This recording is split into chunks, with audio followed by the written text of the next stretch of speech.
Merci bien, Madame la députée. La parole est à Madame Rachel Keke pour la France insoumise NUPES. Merci, Madame la Présidente.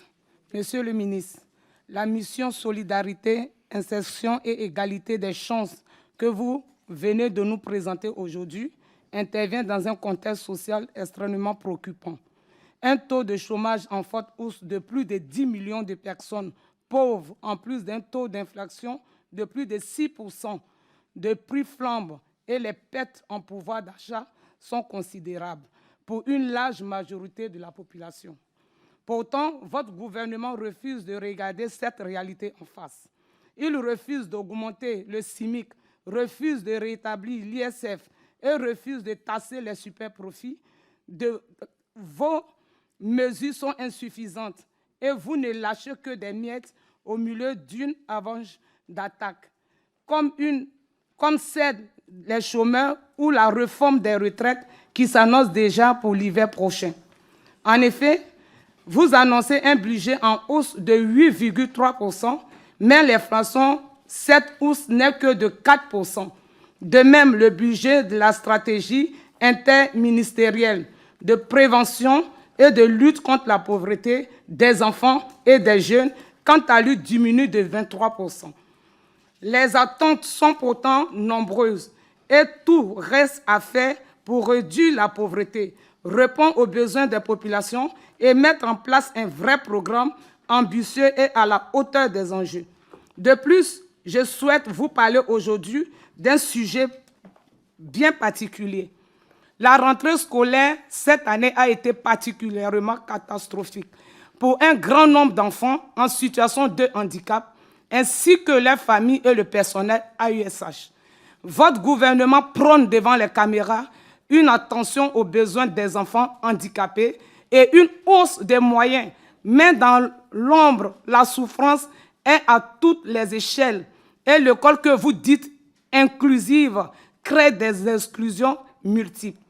D'abord, l'exclusion de l'école de nos enfants en situation de handicap sont plus de 330 000 élèves et leurs besoins sont souvent insuffisamment ou très mal couverts, pouvant entraîner un parcours scolaire décousu avec beaucoup de difficultés. Ensuite, l'exclusion de nombreux parents contraints à renoncer à leur emploi pour scolariser leurs enfants à la maison. Ceci n'est pas sans conséquence sur les finances des foyers, notamment dans le contexte d'austérité et d'inflation qui nous est imposé aujourd'hui. Les AESH sont aussi exclus et réduits à la précarité. Ce métier très féminisé et non considéré. Il est souvent au temps partiel imposé et est souvent mal payé malgré son caractère vraiment essentiel. Monsieur le ministre, quand est-ce que les besoins des enfants en situation de handicap, de leurs familles, ainsi que du personnel AESH vont être placés au centre de la réflexion de votre gouvernement? Quand est-ce que les besoins définiront par conséquent le montant des moyens alloués à l'académie et non l'inverse? Quand est-ce que vous inscrivez ces besoins multiples dans les budgets annuels pour ainsi rendre à toutes ces personnes leur dignité et œuvrer pour une école réellement inclusive? Quand allez-vous entendre les revendications légitimes des AESH qui demandent simplement les moyens pour faire leur travail normalement? Créer un fonds de formation, supprimer les PIAL, augmenter leur temps de travail pour en finir avec le temps partiel imposé et injustifié. L'école de la République est une exigence sérieuse.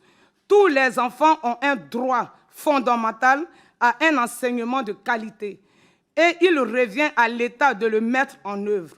Nos enfants sont notre avenir et en les méprisant, vous méprisez notre avenir à toutes et à tous. Merci. Merci bien, Madame. Non, pardon.